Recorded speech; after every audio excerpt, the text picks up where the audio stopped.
नमस्कार, मैं हूं आशीष वर्मा। सीएनबीसी आवाज मोतीलाल ओसवाल स्टूडियोज में आप सबका स्वागत है। बारी आज के मॉर्निंग कॉल की और शुरुआत सुबह की टॉप हेडलाइंस के साथ। घरेलू बाजार के लिए संकेत पॉजिटिव, गिफ्ट निफ्टी में हल्की बढ़त, एफआईआईज की कैश और वायदा में करीब 4,700 करोड़ रुपए की कल खरीदारी। एशिया में भी मजबूती, टेक शेयरों के दम पर कल मजबूत बंद हुए थे अमेरिकी मार्केट्स। 1.5% चढ़ा नैस्डैक। होम फर्स्ट फाइनेंस में आज ब्लॉक डील संभव। ट्रू नॉर्थ 1185 से 1247 रुपए के बीच बेच सकती है 6.8% हिस्सा। डील का साइज करीब 840 करोड़ संभव। आदित्य इन्फोटेक में ब्लॉक डील के जरिए डिक्सन टेक ने 661 करोड़ में बेची 3.8% हिस्सेदारी। मोतीलाल ओसवाल म्यूचुअल फंड और कोटक महिंद्रा एमएफ ने 180 करोड़ के शेयर खरीदे। Axis MF, HDFC life, 361 MF ने भी हिस्सेदारी खरीदी।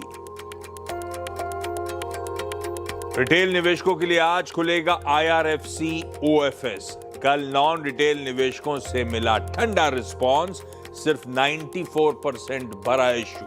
सरकार ने ग्रीन शू ऑप्शन भी डाला, अब सिर्फ बिकेगा 2% हिस्सा। ओएफएस का फ्लोर प्राइस 104 रुपए पर शेयर। और इजरायली संसद में पीएम मोदी का जोरदार स्वागत। Speaker of the Knesset medal भी मिला। पीएम मोदी बोले, इजरायल के साथ मजबूती से खड़ा है भारत। आज दौरे का दूसरा दिन, दोनों देशों के बीच होंगे कई समझौते। इजरायल के राष्ट्रपति से भी मिलेंगे प्रधानमंत्री।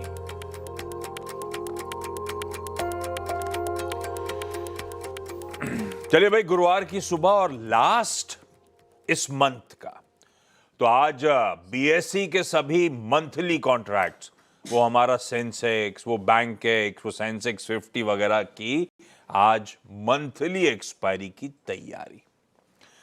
और एक्सपायरी से पहले जो कल सैंडविच सेशन की मैं चर्चा कर रहा था, डिसअपॉइंट कर गया। हाँ, मंगलवार की वो शार्प वीकनेस से उभरे भारतीय बाजार, पर अच्छे सेटअप, अच्छे क्यूज यानी अच्छे संकेतों को हम कैपिटलाइज नहीं कर पाए।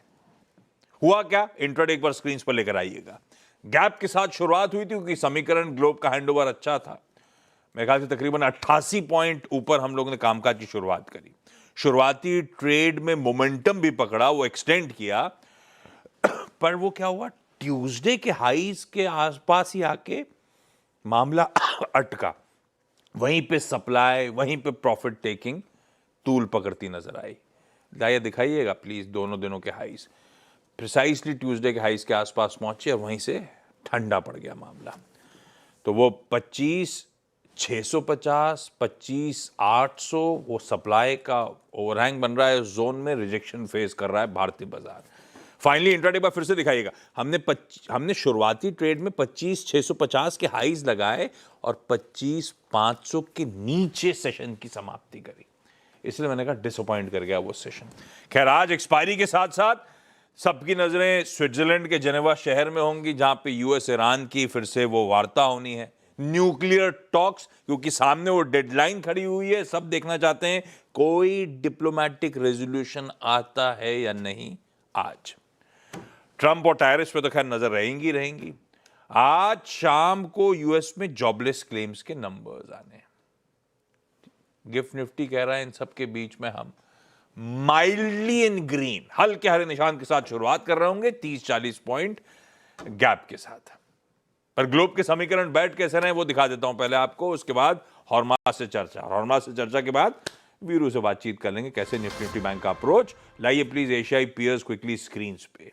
हम 30-35 पॉइंट ऊपर खुलेंगे। एशिया मिले जुले रुझान के साथ इस समय कामकाज करता हुआ लार्जली टिल्ट इन ग्रीन की तरफ है। वजह, यूएस का हैंडओवर अच्छा है। कल जब हम सेशन की समाप्ति कर रहे थे, फ्लैट से 1/4% तक यूएस फ्यूचर्स इन ग्रीन थे और एक्चुअल सेशन में 2/3 से 1.25% का जंप मिला। नैस्डैक बैक टू बैक, मेरे ख्याल से सेकंड सेशन हो गया, परसों भी 1% उछाल था, उसके ऊपर कल भी 1.25% के आसपास की मजबूती के साथ कामकाज कर रहा था, और आज सुबह के फ्यूचर्स थोड़े से पस्त हैं, पर फिर भी तब और आपकी पहली प्लेट आपकी स्क्रीन पर आएगी, जहां छोड़ा था उससे बढ़िया हैंडओवर है। शायद ये रीजन है कि थोड़ा बहुत एशिया ठीक है, थोड़े बहुत हमारे समीकरण ठीक दिख रहे हैं, पर हमारे यहाँ थोड़ा सेंटिमेंट ज्यादा हावी हो गया है।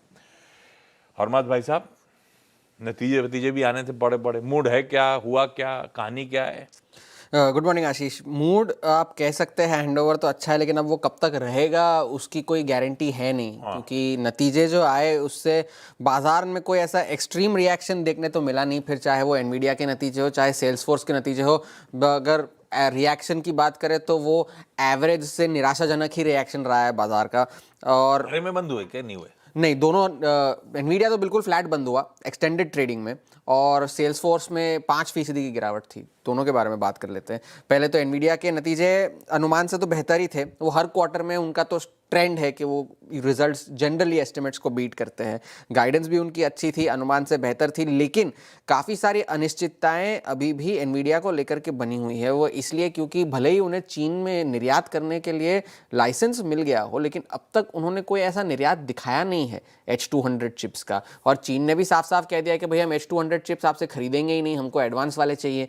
तो एक उन्होंने अपने नतीजों में ये कहा है कि जो पहले तिमाही की उन्होंने गाइडेंस दी है उसमें चीन के डेटा सेंटर से जो भी अगर आई वो फैक्टर इन नहीं की गई है। तो वो अगर कब होगी ये कोई नहीं, ये अब तक उस बारे में क्लैरिटी नहीं है। दूसरी बात ये कि उनका जो गेमिंग बिजनेस था वो एक वक्त पर उनका सबसे बड़ा बिजनेस हुआ करता था। अब तो डेटा सेंटर से ही 90% आय आती है उनकी। गेमिंग बिजनेस जो है वो तिमाही दर तिमाही उसकी आय जो है घटकर आई है। और ये भी कहा जा रहा है कि जो नए गेमिंग जीपीयूज वो लॉन्च करने वाले थे वो अब नहीं करेंगे, क्योंकि मेमोरी शॉर्टेज के चलते वो डेटा सेंटर के चिप्स को ज़्यादा प्रायोरिटाइज करेंगे।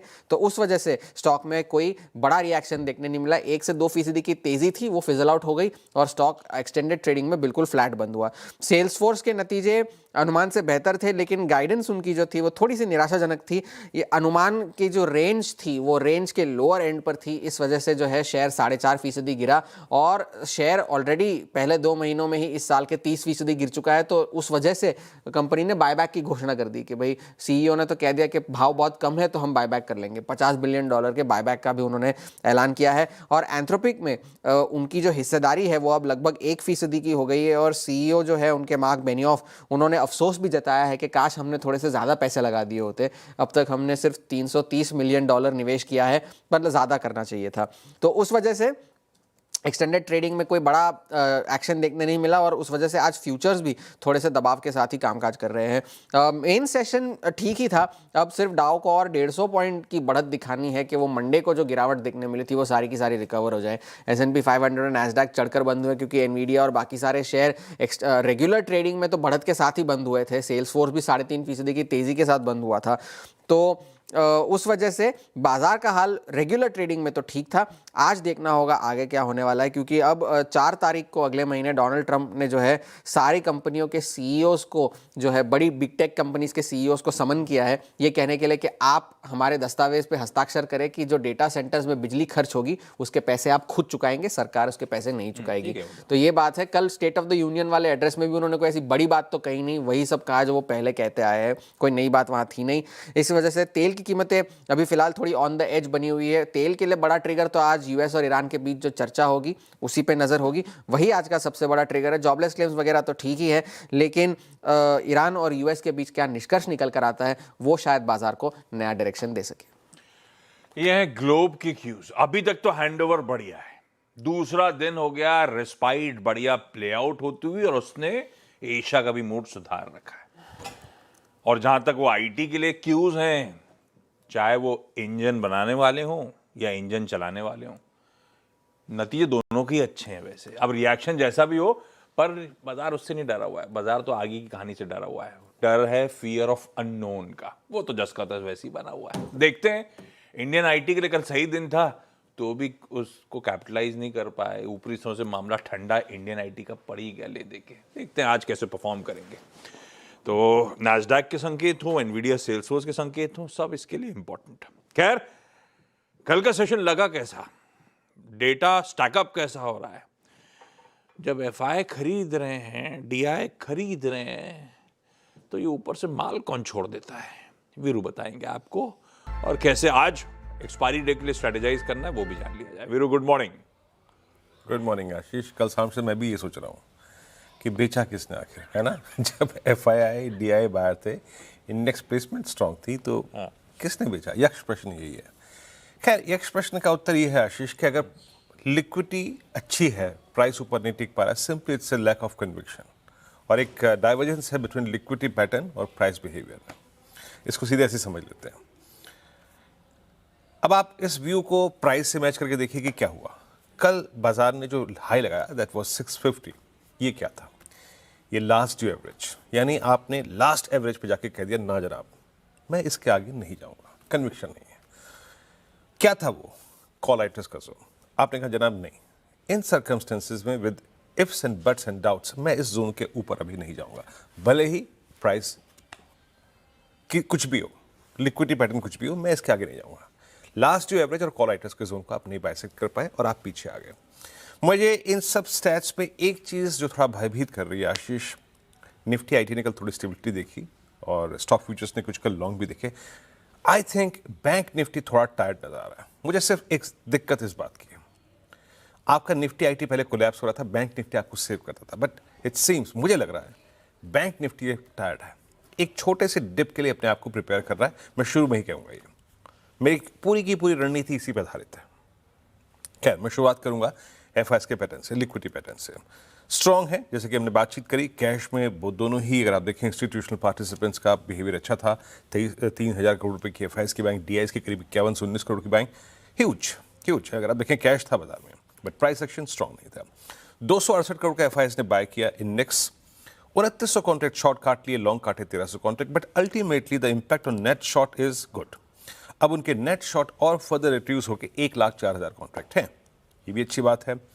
और उनके स्टैट्स को देखिए, स्टॉक फ्यूचर्स में अच्छी बाइंग है, 1357 करोड़ रुपए की 32,000 कॉन्ट्रैक्ट, अच्छा, यानी सारा बोर था अगर आप देखें हर तरफ से, कैश, इंडेक्स, स्टॉक फ्यूचर्स। और एक और अच्छी बात है कि 93,000 पुट शॉर्ट आई हैं, लेकिन याद रखिएगा उसके अगेंस्ट 82,000 कॉल भी शॉर्ट है। तो as of now it seems कि एक्सपायरी डे है और हमारे सामने टफ कॉल राइटर जोन भी है, पुट राइटर जोन भी है। अपने आप को वोलेटिलिटी के लिए प्रिपेयर कर लीजिए। लेके आइए स्क्रीन पे जरा पिरामिड्स, सीधे पिरामिड्स लेके आइएगा। आपको नजर आएगा जब बाजार ने कल 650 से एक रिवर्सल लिया, लास्ट जो एवरेज 50 डे से रिवर्सल लिया, कॉल राइटर्स ने तुरंत उस बिहेवियर को कैप्चर करके अपनी पोजिशनिंग जो थी वो इन 3 स्ट्राइक्स पे स्ट्रॉन्ग कर ली। आप देखिए जरा यहाँ पे, आपको नजर आएगा कि 2500-500 पे पुट राइटर भी है, बट स्टिल कॉल राइटर्स वहां पे ओवरटेक कर गए 600 पे, 700 पे। ये सिंपली रिफ्लेक्ट करता है लो कन्विक्शन। नहीं जनाब, यहां से आगे नहीं, है ना, तो इंडेक्स पीछे आ गया, ह्यूज कॉल राइटर्स कन्विक्शन। मैं कैसे अप्रोच करूंगा इस सेशन को? देखिए सिंपली, अभी हम प्राइस और एवरेजेस को वरीयता देंगे, इंपॉर्टेंस देंगे, और हम एक रेंज पे फोकस करेंगे। आशीष लेके आइए बेस 1 स्क्रीन पे। इस बात को देखते हुए कि निफ्टी IT थोड़ा सा स्टेबल हो रहा है, थोड़ा सा कन्विक्शन बेस 1 पे रखते हैं। वो हल्का सा पुट राइटर्स का जोन भी है और वो 3-4 बार एक स्विंग प्रोवाइड कर चुका है। इस ट्रैजेक्टरी के आसपास एक रिवर्सल प्ले करेंगे आशीष, एक रिवर्सल ट्रेड कहां तक के लिए? RS1 तक के लिए। और RS1 क्या है? वही कल का स्विंग हाई, और वो क्या है? Multiple averages and call writers zone. तो मेरा बिलीफ, मेरा व्यू सारा का सारा अभी तक यहीं पर स्थापित है कि मैं एक ट्रेड लूंगा बेस 1 से लेके RS1, और RS1 अगर रिजेक्ट कर रहा है तो सेल ट्रेड भी करेंगे।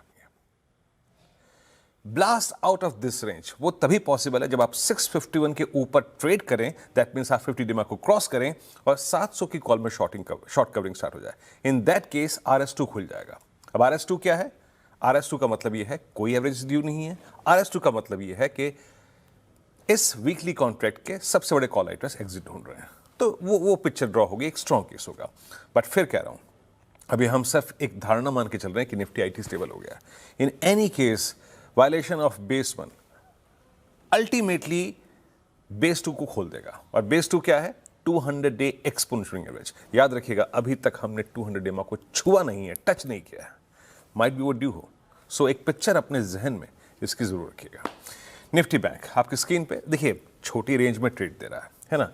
कल भी बात की थी मैंने, 10 डे का कोई ट्रेड मिले तो पिक कर लीजिएगा, लेकिन 61,300 61,350 के ऊपर का इंडेक्स लग नहीं रहा है, वो प्रॉफिट टेकिंग का जोन होगा, वहीं जाके कोलैप्स हो गया।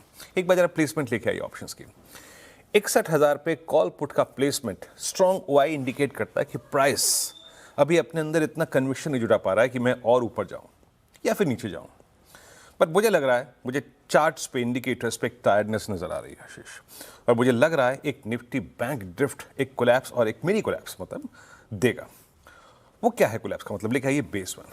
किसी भी सूरत हाल में वेट कीजिए एक डिप का टुवर्ड्स 6700 एंड 547। ये है 20 डे की ट्रैजेक्टरी। अगर यहां पे बैंक निफ्टी मिल जाए ना तो उसे ग्रैब कीजिएगा, दैट 764 एंड 543। ये 20 डे का अगर टच हो जाए तो ये टायर्डनेस दूर हो जाएगी आशीष, और उस ट्रेड को पिक कीजिए। और अभी भी सूरत हाल में, किसी भी सूरत हाल में, अभी हमें हर ट्रेड को, वेदर इट्स पोजिशनल या फिर कल का या फिर इंट्राडे, RS1 के आसपास एग्जिट करना है। ये जोन मल्टीपल टाइम रिवर्सल दे चुका है, इसमें हम अभी भी कह रहे हैं अपने प्रॉफिट्स को बुक करिए। नया fresh up move bank Nifty में तब आएगा जब आपको एक क्लोज 567 के ऊपर डिसाइसिवली मिल जाएगा आशीष। बिल्कुल ठीक। एक्सपायरी डे है आज, और ये है निफ्टी और निफ्टी बैंक के क्रिटिकल लेवल्स और हमारी अप्रोच। लाइए स्टॉक्स भी ऐड कर दूं इसी चर्चा में। इक्विनॉक्स रिसर्च एंड एडवाइजर्स के पंकज रांदड़ साहब जुड़ते हुए। पंकज जी गुड मॉर्निंग, आपके प्रिफर्ड आइडियाज भाई साहब। Good morning Ashish ji and good morning to everyone. Ashish ji, कल जिस तरीके से ऑटो सेक्टर के अंदर मोमेंटम देखने मिला है, मुझे लगता है कि कंटिन्यूएशन रह सकता है। आइशर मोटर्स के फ्यूचर्स के ऊपर खरीदारी की सलाह रहेगी 8070 की रेंज में। स्टॉप लॉस जो है 7980 और टारगेट जो 8230 का देखने मिल सकता है। काफी बढ़िया चार्ट स्ट्रक्चर यहाँ पर देखने मिला है। और कल का जो दूसरा जो ट्रेड था, और बजाज ऑटो के अंदर खरीदारी की सलाह रहेगी। बाइंग जो है अभी और भी ज्यादा एंटिसिपेट हो सकती है यहाँ से, तो 10,120 की रेंज में इसमें खरीदारी की सलाह रहेगी। 10,000 का स्टॉप लॉस है, 10,350 रुपए तक के टारगेट्स यहाँ पर देखने मिल सकते हैं आशीष जी। लो भाई साहब, अगले वीक जब हम लौट के आ रहे होंगे तो ऑटो सेल्स नंबर्स हमारे पास होंगे। उससे पहले दोनों ऑटो स्टॉक्स पे पंकज जी बुलिश होते हुए, वैसे पॉकेट आउट परफॉर्म भी कर रही है।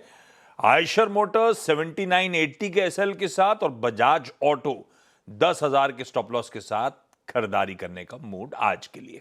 पंकज जी थैंक यू सुबह सुबह जुड़ने के लिए। क्विकली कंचन के पास चलते हैं इंपॉर्टेंट स्टॉक्स न्यूज के लिए। कंचन गुड मॉर्निंग, और कंचन की तो आज एक एक्सक्लूसिव भी है, उसी से शुरुआत करी जाए। जी, शुरुआत करते हैं होम फर्स्ट फाइनेंस के साथ। यहाँ पे संभावनाएं जताई जा रही है कि एक बड़ी ब्लॉक डील हो सकती है। ऑफर प्राइस जो है 11.85 से लेकर 12.47 रुपए प्रति शेयर, यानी कि करंट मार्केट प्राइस से 0 to 5% के डिस्काउंट पे डील होती हुई दिखाई दे सकती है। और ट्रू नॉर्थ यहाँ पे अपनी जो हिस्सेदारी है 6.8% की बेच सकता है। आदित्य इन्फोटेक आज आपके फोकस में, बिकॉज यहाँ पे डिक्सन ने 3.8% की जो हिस्सेदारी है उसको बेचा है। साइज देखा जाए तो 661 करोड़ का है। वही कोटक एमएफ और मोतीलाल ओसवाल एमएफ ने भी यहाँ पे 180 करोड़ की हिस्सेदारी खरीदी है। आरबीएल बैंक आज आपके फोकस में होना चाहिए, बिकॉज आरबीएल बैंक में एसबीआई एमएफ को हिस्सा खरीद की मंजूरी मिल गई है। करीब 10% का जो हिस्सा है वो खरीदने वाली है नेक्स्ट 1 ईयर में। आईआरएफसी, बिकॉज कल हमने देखा था कि नॉन रिटेल का जो ओएफएस है वो खुला था, लेकिन रिस्पॉन्स काफी ठंडा मिला है। टोटल जो साइज है वो 94% ही भरा है। और आज रिटेल के लिए जो ओएफएस है वो खुलने वाला है, जहां पे 2% की जो हिस्सेदारी है वो बिकेगी। जायडस लाइफ साइंस आज आपके फोकस में, बिकॉज डीसीजीआई ने सेमाग्लूटाइड इंजेक्शन लॉन्च को मंजूरी दे दी है, जो कि काफी बड़ी डेवलपमेंट है। और ये जो दवाई है वो मोटापे और साथ ही साथ जो डायबिटीज है उसके इलाज में काम आती है। ल्यूपिन, महाराष्ट्र जीएसटी डिपार्टमेंट ने ऑफिस में जो सर्च ऑपरेशन है वो किया है। हालांकि उन्होंने अपनी रिलीज में ये लिखा है कि कंपनी के फाइनेंशियल में कोई भी इंपैक्ट आता हुआ नहीं दिखाई दिया है। Reliance industry, because Reliance intelligence को 597 करोड़ के शेयर्स जो है अलॉट किए गए हैं। फेसबुक को 257 करोड़ के शेयर्स जो है अलॉट किए गए हैं। और यहाँ पे फेसबुक की करीब 3% की हिस्सेदारी है। वही आरबीएनएल, बिकॉज यहाँ पे एनएमडीसी से कंपनी को करीबन 284 करोड़ का जो ऑर्डर है वो हाथ लगा है। परफेक्ट, रखिए सारे स्टॉक्स रडार पे। एक ब्रोकरेज रिपोर्ट लाइए जरा, स्टिंग प्ले आउट करिएगा और रखिएगा जुबिलेंट फूडवर्क्स को स्क्रीन पे। एचएसबीसी की रिपोर्ट, खरीदारी करने का कॉल और 700 के प्राइस टारगेट, इसलिए मेंशन कर रहा हूं। 35% का अपसाइड एचएसबीसी को यहां पे नजर आ रहा है। उनका कहना है कि बिल्कुल सही टेम्परेचर पे है कंज्यूम करने के लिए। मेरे ख्याल से इससे ही कहना चाहते हैं बिल्कुल आकर्षक मूल्यांकन पे बैठा है खरीदारी करने के लिए। वो कह रहे हैं मार्जिन इंप्रूवमेंट ऑन ट्रैक है और Q3 के नंबर्स में उसकी पहली झलक आपने देख भी ली। और एडजस्ट करें सिर्फ डोमिनोज का पी तो रीजनेबल नजर आता है, हमारी यानी कि HSBC की कंज्यूमर डिस्क्रिशनरी स्पेस की टॉप पिक। खैर, इट्स नॉट पर ब्रेक के उस पर जब लौट के आऊंगा तो आज SMC ग्लोबल की वंदना भारती होंगी। वंदना जी जुड़ चुकी हैं। Hi ma'am, good morning. Break के उस पर आ रहा हूं कमोडिटी कॉल्स के लिए।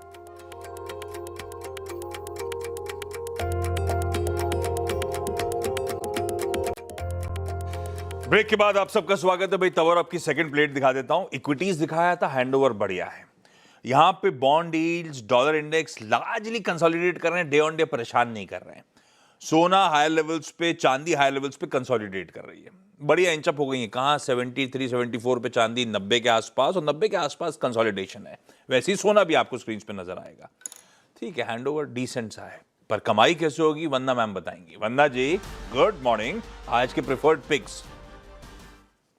जी आशीष, और जिस तरीके से मूवमेंट बन रही है एक हल्के करेक्शन के बाद, मुझे लग रहा है कि चांदी एक बार फिर से एक अपसाइड लेगी।